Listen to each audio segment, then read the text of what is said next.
श्री नवनाथ कथासार अध्याय 22. उपरीचर वसूने रडणाऱ्या मैनाकिनीला तिच्या राजवाड्यात नेली. तेव्हा तो तिचे सांत्वन करताना म्हणाला, मैनाकिनी, तू कशासाठी रडते? तुझे रडणे आवर. शोक करून काहीही उपयोग होणार नाही. या जगात काहीच कायमचे टिकत नाही. सर्व तात्कालिक क्षणमात्र असते. जे जे दिसते ते ते नाहीसे होते. हा आभास ओळखायला शिक. तू कोण, मच्छिंद्र कोण? इतका काळ तो तुझ्यासोबत राहिला, म्हणून तू त्याला कायमचा गृहीत कशासाठी धरला? आता त्याचा शिष्य गोरक्षनाथामुळे त्याला स्वतःच्या कार्याची आठवण झाली, म्हणून तो निघून गेला. तुझा व त्याचा सहवास हा निवड योगायोग समज. तुला सोडताना तो थांबला का? तू सुद्धा आता त्याचा विचार सोडून दे. आता माझ्याबरोबर परत आपल्या सिंहल द्वीपात चल. मच्छिंद्राचा विरह तुला सहन होत नाही ना? तुला सांगतो, तो परत एकदा 12 वर्षानंतर तुला भेटेल. त्यावेळी मीननाथ तसेच गोरक्षनाथ यांच्याशीही तुझी भेट होईल. 12 वर्षानंतर इंद्र एक यज्ञ करेल. त्या यज्ञासाठी तिन्ही देव, चंद्र व सूर्य तसेच नवनाथ सिंहल द्वीपात जमतील. ते तू स्वतःच्या डोळ्यांनी पाहशील. आता शोक आवर. वसूचे हे बोलणे ऐकून मैनाकिनीने विचारले, तुम्ही हे जे सांगितले ते कशावरून खरे होईल? तेव्हा वसू म्हणाला, मी तुला वचन देतो. मला पुढच्या सर्व गोष्टी माहीत आहेत. त्यानंतर मैनाकिनीने विचारले, तुम्ही आता मला येथून नेणार तर मग येथे राणी कोणाला करायचे? तेव्हा अजिबात वेळ न घेता लगेच वसूने सांगितले, तुझी जी श्रेष्ठ दासी आहे त्या दैरभामाला तू राणी कर. तिला राणीपद देऊन राज्यावर बसव. मैनाकिनीलाही वसूचा हा सल्ला पटला. तिने तसे सर्वत्र जाहीर केले व रीतसर राणीपद देण्यासाठी तिने मोठा जाहीर समारंभ केला. त्यामध्ये तिने घोषित केल्याप्रमाणे आपल्या दैरभामा दासीला श्री राज्याचे राणीपद दिले. समारंभानंतर ती जेव्हा सिंहल द्वीपाला जाण्यासाठी उपरीचर वसूंच्या विमानात बसण्यासाठी निघाली, तेव्हा सर्व स्त्रिया धाई मुकलून रडू लागल्या. ते पाहून मैनाकिनी थांबली. माघारी वळून तिने त्या सर्व स्त्रियांचे सांत्वन केले. नवी राणी दैरभामा माता हिने राज्यकारभाराची बारीक सारीक सर्व माहिती इत्तंभूत घेतली. त्यानंतर मात्र त्यांच्यात अजिबात न घुटमळता ती उपरीचर वसूंसह सिंहल द्वीपात गेली. तिघे नाथ श्री राज्यातून बाहेर पडले. त्यांनी गौड बंगालच्या दिशेने आपला प्रवास सुरू केला. प्रवासात गोरक्षनाथाने मीननाथाला आपल्या खांद्यावर घेतले होते.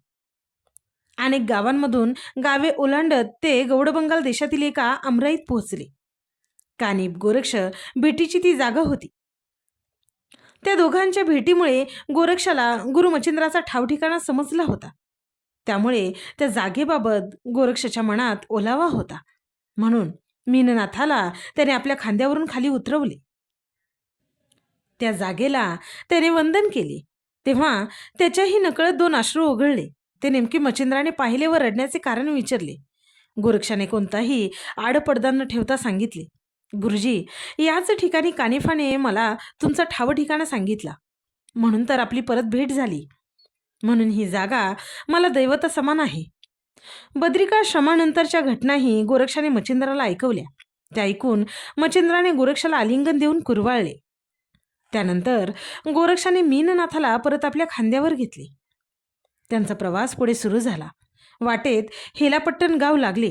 तेव्हा गोरक्षाने जालंधर, मैनावती व गोपीचंद राजाची हकीकत मच्छिंद्राला सांगितली.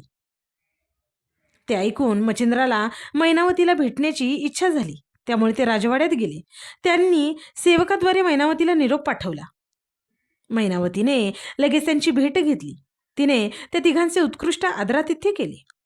तिच्या आग्रहामुळे 3 दिवस ते तिथे राहिले. 3 दिवसानंतर मैनावती व हेल्लापट्टणचे ग्रामस्थ यांनी वेशीबाहेर एक कोस जाऊन त्यांना भावपूर्ण निरोप दिला.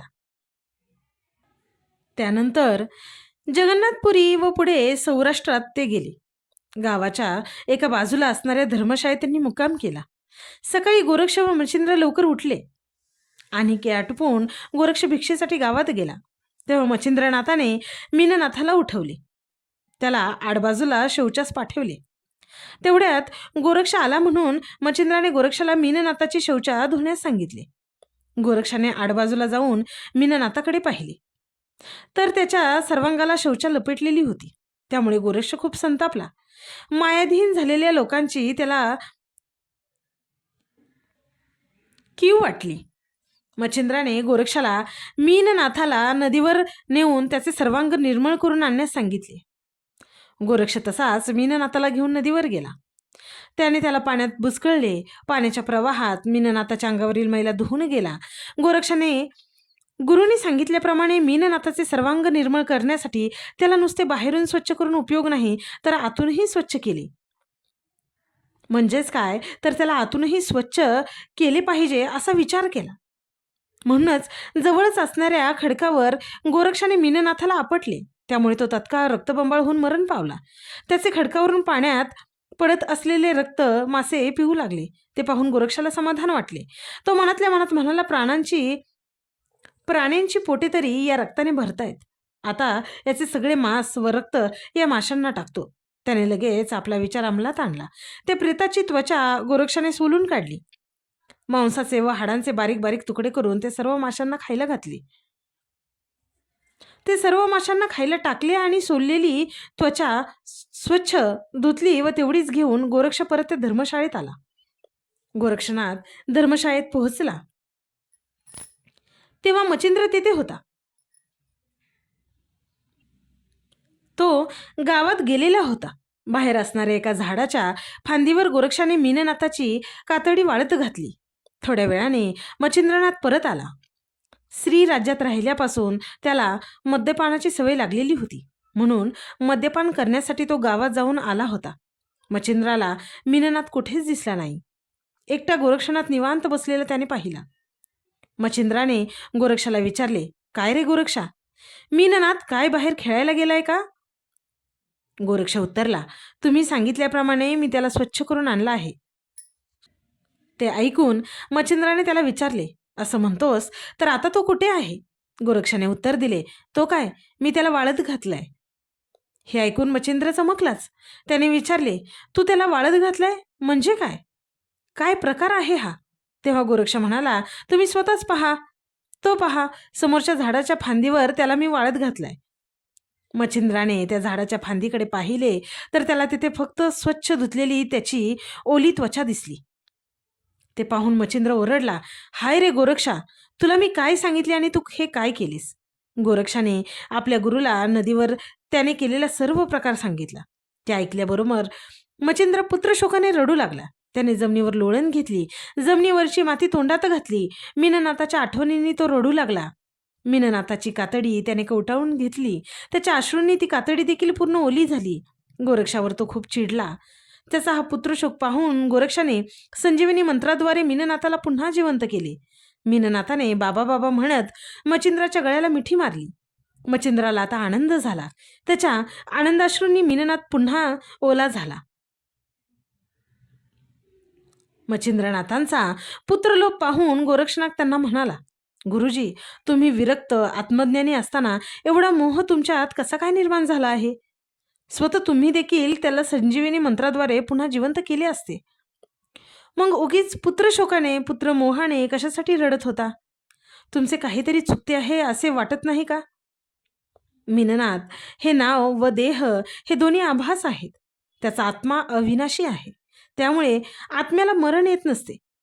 हे सर्व तुम्हाला माहीत असूनही तुम्ही रडत का होता? मच्छिंद्र गोरक्षाला म्हणाला, अरे गोरक्षा, तुला सगळं शिकवण्यासाठी मला हे नाटक करावं लागलं. आता माझी खात्री झाली की माया मोह ममतेच्या पलीकडे जाऊन हंस पदवीपर्यंत तू पोचला आहेस. मायाच्या क्षेत्रात सगळंच नाटकी असतं.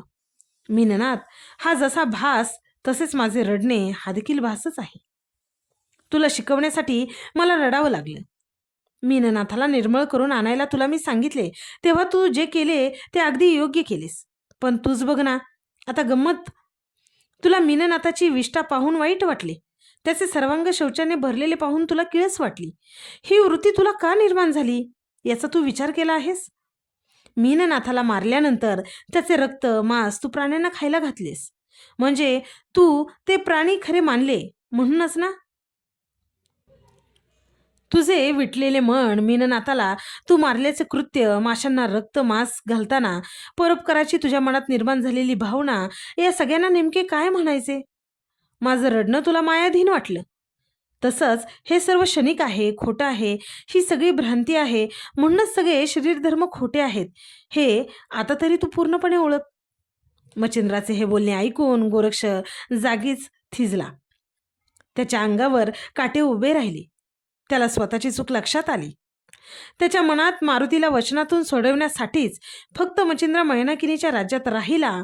गुरुला तिथून सोडवण्यात खरं तर माझं काम काहीही नव्हतं, तरीसुद्धा मीच गुरुला मायेतून सोडविला असा गर्व विनाकारण मला झाला, असे नाना विचार क्षणात येऊन गेले. मच्छिंद्राची महानता त्याच्या लक्षात येऊन तो लगेच त्याच्या पाया पडला. त्याने आपल्या गुरुकडे क्षमा याचना केली. मच्छिंद्राने आपल्या सर्वोत्तम शिष्याला गोरक्षाला उठवले.